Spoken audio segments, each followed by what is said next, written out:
जय श्री राम, जय श्री राम। जो है राम भक्तों को उठाया, पाल घर में साधुओं के साथ हुआ।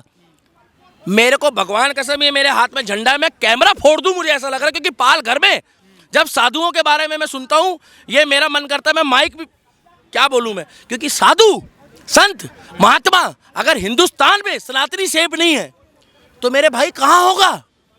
इन्होंने भाई कुछ नहीं बोला, वो आत्मा रोती होगी साधु की। एक बहुत बड़ा तमाचा पड़ा है और दूसरा स्वर्गीय बाला साहब ठाकरे अगर आज ये बातें सुन रहे होंगे तो वो खुश हो रहे होंगे कि गलती तो करी थी, अब भुगतना भी इन्हें ही पड़ेगा। और मातोश्री के बाहर अब लोग हनुमान चालीसा का पाठ भी पढ़ेंगे और ये बद्दुआ उस लड़की की लगी है, उस औरत की लगी, उस बहन की लगी है जिनको इन्होंने पूरी रात जेल में डाला है। महाराष्ट्र में जिस तरह से सियासी भूचाल मचा हुआ है, क्या लगता है आपको इस्तीफा उद्धव ठाकरे इस्तीफा देंगे?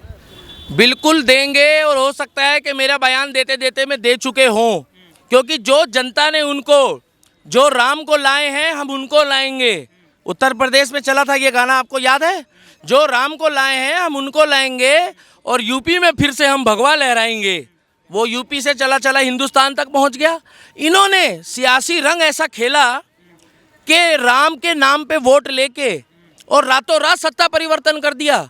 संजय राउत जी गड़ाने की और दफनाने की और पता नहीं तरह तरह की बातें कर रहे हैं, और सामना में उल्टे सीधे बयान दे रहे हैं।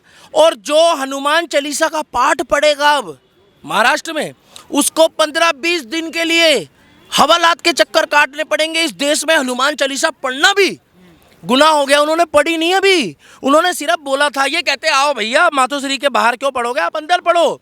राम भक्त तो हम भी है, क्योंकि हमारा नाम ही शिवसेना है। मगर इन्होंने शिवसेना का नाम बदल दिया। वो बाला साहब ठाकरे की शिवसेना, जो शेर पुरुष, उनको हम भी दिल से सलाम करते हैं बाला साहब ठाकरे को। जो बाला साहब ठाकरे की शिवसेना थी और आज की शिवसेना में जमीन और आसमान का फर्क है। अब उद्धव सेना है, अब शिवसेना नहीं है। और जब बाला साहब ठाकरे जी की सेना थी वो शिवसेना थी, और हनुमान चालीसा का पाठ करने के लिए वो कतई नहीं मना करते। अभी तो हनुमान चालीसा का पाठ नहीं पढ़ा तो आपने एक महिला को बंद कर दिया, आपने एक पुरुष को बंद कर दिया जिसको जनता द्वारा चुना गया है। मैं आज हनुमान चालीसा लेकर आया हूँ, मैं गधा लेकर आया हूँ। ये सर्टिफिकेट बांट रहे हैं हिंदुओं को कि मैं छोटा हिंदू हूँ, आप बड़ा हिंदू हो, आप घंटाधारी हो। देखो भैया, उद्धव ठाकरे जी और शिवसेना, मेरे पास गधा है, गधा छोटा हो या बड़ा हो, ये है बालाजी का। अब आपसे सर्टिफिकेट की जरूरत नहीं है। और यूँ रही हनुमान चालीसा। अब कनॉट प्लेस में खड़ा हूँ, बहुत जल्दी मातोश्री के बाहर भी लोग पढ़ेंगे और 110% बढ़ेंगे। और ये रहा आपका झंडा, आपका इसलिए बोल रहा हूँ, हमारा तो है ये झंडा, मगर ये प्रभु श्री राम का झंडा है जिसके चक्कर में आप इलेक्शन जीतते रहे हो। आपने इस झंडे की मर्यादा के साथ भी जनता का घोटाला करा। क्या घोटाला करा? कि आप हिंदुत्व के लिए सरकार चलाते थे, एकजुट लेकर चलते थे, कोई जातिवाद वाली बात नहीं है इसमें। मगर आप शिवसेना का जो नाम है, शरद पवार कहते हैं कि उद्धव ठाकरे से कि जो एकनाथ शिंदे हैं उनको सीएम बना दो। देखिए, एकनाथ शिंदे जी ने ये साबित कर दिया कि वो हिंदुत्व के लिए जीते हैं, हिंदुत्व के लिए मरेंगे। उन्होंने साफ बोल दिया है कि ये उनको भी सर्टिफिकेट दे रहे हैं। जो उद्धव ठाकरे जी हैं, आपके क्या नाम है, ये शिंदे जी को भी सर्टिफिकेट दे रहे हैं अपने बेटे को और अपने बच्चों को चमकाने के लिए, राजनीति में उनको प्रोग्रेस करने के लिए। सत्ता का इतना लोभ मारा गया इनको कि इन्होंने एक ऑटो बना दिया महाराष्ट्र सरकार को, 3 टायर। आपको मालूम है कि बीजेपी को वहाँ पर कितनी सीटें मिली थी? राम के नाम पे जीत के साथ खड़े होकर तुम बोलो तो भैया कड़वा कड़वा, हम बोले तो मीठा मीठा। वाह भाई वाह, ये कब से हो गया? देवेंद्र फडणवीस को तो ये बड़ा भाई मानते थे, इन्होंने उनको रातों रात दगाबाजी करी। राम के नाम पे तुमने धोखा दिया, बालाजी का गधा चला। भगवान राम भक्तों ने जिनके लिए वोट दिया, विधायक बहुत दिन से परेशान बैठे थे। एकनाथ शिंदे जी, देखिए बात पूरी सुनिए पत्रकार महोदय, एकनाथ शिंदे जी बाला साहब ठाकरे के सका स्वर्गीय श्री शेर पुरुष, जिन्होंने हिंदुत्व के लिए, मैं सौभाग्यशाली हूँ कि उन्होंने इस देश में, जिस माटी में मैंने जन्म लिया, उन्होंने इस माटी में जन्म लिया है।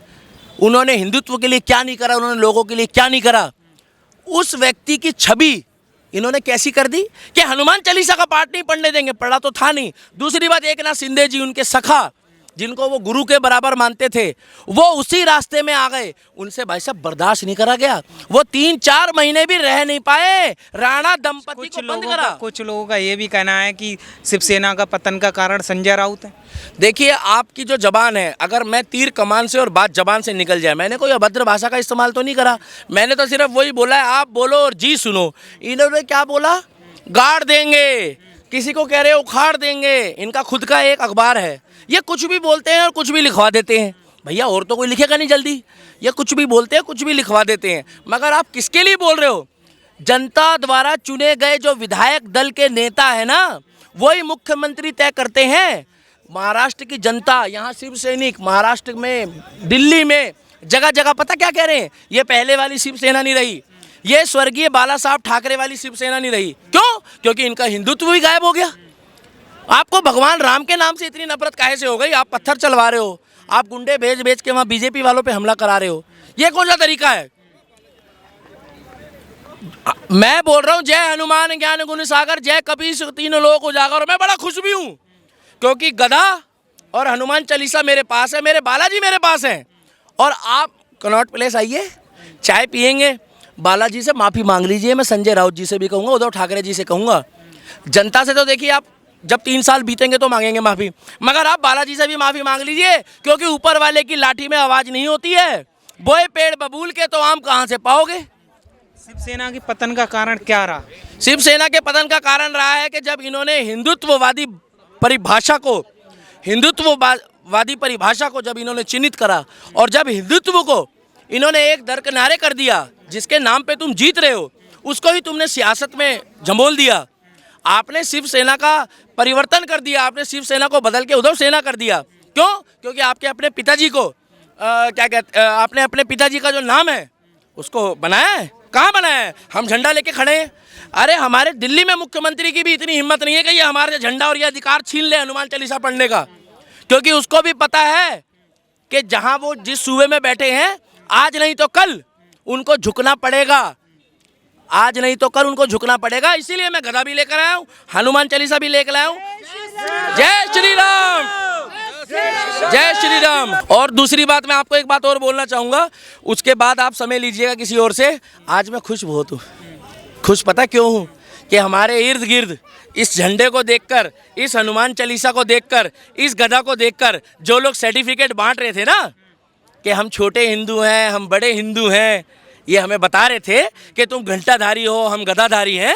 आज वो सर्टिफिकेट बांटने वालों को एक बहुत बड़ा तमाचा पड़ा है। और दूसरा, स्वर्गीय बाला साहब ठाकरे अगर आज ये बातें सुन रहे होंगे तो वो खुश हो रहे होंगे कि गलती तो करी थी, अब भुगतना भी इन्हें ही पड़ेगा। और मातोश्री के बाहर अब लोग हनुमान चालीसा का पाठ भी पढ़ेंगे। और ये बद्दुआ उस लड़की की लगी है, उस औरत की लगी, उस बहन की लगी है जिनको इन्होंने पूरी रात जेल में डाला है। महिलाएं जेल में बंद नहीं हो सकती, और 15 से 20 दिन के लिए उनको बाहर नहीं आने दिया है। प्रभु श्री राम मर्यादा पुरुषोत्तम तो है, मगर जब वो तीर कमान उठाते हैं और धनुष बाण उठाते हैं, तो बालाजी महाराज जब अपना रूप दिखाते हैं विकराल। चैनल के माध्यम से क्या जो आप अभी श्री राम का भगवा झंडा लेके हनुमान चालीसा, उद्धव ठाकरे को क्या मैसेज देना? मैं ये मैसेज देना चाहूँगा कि अगर सुबह का भूला अगर रात को घर आ जाए, आदरणीय उद्धव ठाकरे जी, मैं आपका भी सम्मान करता हूँ। इसलिए सम्मान करता हूँ कि वो भी मेरे से बड़े हैं, बड़े भाई के समान हैं। आपको जनता ने चुना, आपको जनता ने आपके ऊपर वो विश्वास रखा क्योंकि आप स्वर्गीय बाला साहब ठाकरे के वंशज हैं। उस विश्वास को आपने जो तोड़ा है, अब भी कुछ नहीं बिगड़ा है। सरकार तो देखिए आपकी गई, मगर आप पहले जैसे ही बन जाइए। हनुमान चालीसा का पाठ भी पढ़िए। जय हनुमान ज्ञान गुण सागर, जय कपीस तीनों लोक उजागर, रामदूत अतुलित बलधामा, अंजलि पुत्र पवन सुत नामा। मैं खुश होकर भी बोल रहा हूँ। और मैं एकनाथ शिंदे कहते हैं अगर भाजपा के साथ शिवसेना जाती है तब तो मैं उद्धव के साथ हूँ, अगर भाजपा और शिवसेना साथ में मिलकर सरकार बनाते हैं वो कह नहीं पा रहे हैं। वो है राम भक्त, वो ये कहना चाहते हैं जो राम को लाए हैं हम उनके गेल गेल जाएंगे, उनके साथ साथ जाएंगे। गेल गेल का मतलब है साथ साथ जाएंगे। वो कहना चाहते हैं जो राम। शिवसेना अब जाएगी? देखिए जाने को चले जाए, क्या पता। देवेंद्र फडणवीस, देखिए ये राजनीति ऐसी, अगर हिंदुत्व के मुद्दे पे अगर आप साथ लड़ रहे हैं, अगर आप राष्ट्र को एकजुट कर रहे हैं, अखंड भारत की बातें कर रहे हैं, तो सुबह का भूला घर आ जाए उसे भूला नहीं कहते हैं। मगर आपको अपना घमंड, अपना बर्ताव उसको भी थोड़ा सा कंट्रोल करना पड़ेगा ना भाई साहब, क्योंकि हनुमान चालीसा का पाठ हिंदुस्तान में नहीं पढ़ा जाएगा तो क्या पाकिस्तान, अफगानिस्तान, सीरिया या तालिबान में जाके पढ़ा जाएगा, जहां से तो हमें भगाया जा रहा है। हमें का मतलब ये है हमारे हिंदू भाई, मुझे नहीं, मैं तो दिल्ली में हूँ, मैं तो मोदी राज में सुरक्षित हूँ, मैं योगी राज में सुरक्षित हूँ और मुझे दिल्ली पुलिस में भी बहुत विश्वास है। मगर महाराष्ट्र पुलिस वाला भी कहता होगा कि हुआ तो बाबूजी गलत है, चाहे उद्धव राज में जो कुछ हुआ है, राम भक्तों को उठाया, पाल घर में साधुओं के साथ हुआ। मेरे को भगवान कसम, ये मेरे हाथ में झंडा है, मैं कैमरा फोड़ दूं, मुझे ऐसा लग रहा है, क्योंकि पाल घर में जब साधुओं के बारे में मैं सुनता हूँ, ये मेरा मन करता है मैं माइक भी क्या बोलूँ मैं, क्योंकि साधु संत महात्मा अगर हिंदुस्तान में सनातनी सेब नहीं है तो मेरे भाई कहाँ होगा। इन्होंने भाई कुछ नहीं बोला, वो आत्मा रोती होगी साधु की। क्या आप आप उम्मीद है आपको कि जो साधु संतों की हत्या हुई थी पालघर में, अब इंसाफ मिलेगा उन्हें? उनकी जांच हो, एसआईटी हो, सीबीआई हो, एनआईए हो, रो हो, मैं कह रहा हूं मोदी जी से हाथ जोड़ के विनम्र निवेदन है कि सारी जांच कमेटी बिठा दी जाए और उनकी आत्मा को शांति तब मिलेगी जिन लोगों ने उनके ऊपर हमला करा है, चाहे वो किसी भी जात और मजहब का हो, उसको, और जो उस टाइम पे जिसने वो ऑर्डर दिए हैं, और जिन पुलिस कर्मियों ने जाके उस भीड़ में उनको छोड़ा था, आपको याद है उस भीड़ में छोड़ा गया था उनको, उनके ऊपर कार्रवाई होनी चाहिए। और ये उनकी आत्मा की बद्दुआएं लगी है और उस महिला की लगी है जो हनुमान चालीसा का पाठ मेरी बहन राणा दंपति ने, जो यहाँ आपके मंदिर में, यहाँ कनॉट प्लेस में हमारे मंदिर में भी आके पाठ करके गई है दिल्ली में, दिल्ली पुलिस ने उनको हाथ भी नहीं लगाया, प्रोटेक्शन दी, उन्होंने हवाई जहाज में पढ़ा है, तो उनकी भी बद्दुआ लगी है। किसी महिला की बद्दुआ मत लो, क्योंकि हम भी बहन बेटी वाले हो, आप भी बहन बेटी वाले हो। आज मैं बड़ा खुश हूँ, जो राम को लाए हैं हम उनको लाएंगे और महाराष्ट्र में फिर से हम भगवा लहराएंगे और भगवा लहरा दिया। और अब एक बात और बोलना चाहूँगा मैं, मेरा नाम दीपक शर्मा है, उद्धव ठाकरे जी की भी मैं बहुत इज्जत करता हूँ, बाला साहब ठाकरे जी की भी करता हूँ। अब वहाँ दोबारा वही सरकार बनेगी, वो आत्मा खुश होगी जो शिवसेना को जिसने बनाया, और मैं राउत जी का जो आपके वो हैं जो दूसरे देवेंद्र फडणवीस नहीं, जो इसमें भूमिका निभा रहे हैं इस पार्टी में, मुख्य एकनाथ शिंदे जी, देखिए नाम मैं इसलिए भूल गया, भावनाओं में आ गया हूँ। मैं आज इतना खुश हूँ कि मेरे राम जी को दोबारा वो विरासत मिली है। विरासत का मतलब है कि ये राम का ही देश है। एकनाथ शिंदे जी के लिए मैं बहुत बहुत दिल की गहराइयों से धन्यवाद कहता हूं, और मैं कहता हूं भगवान उनको लंबी उम्र दे, दीर्घायु दे, और जब तक वो इस दुनिया में हैं इसी तरीके से राम भक्त बन के रहे। जय श्री राम, जय हिंद।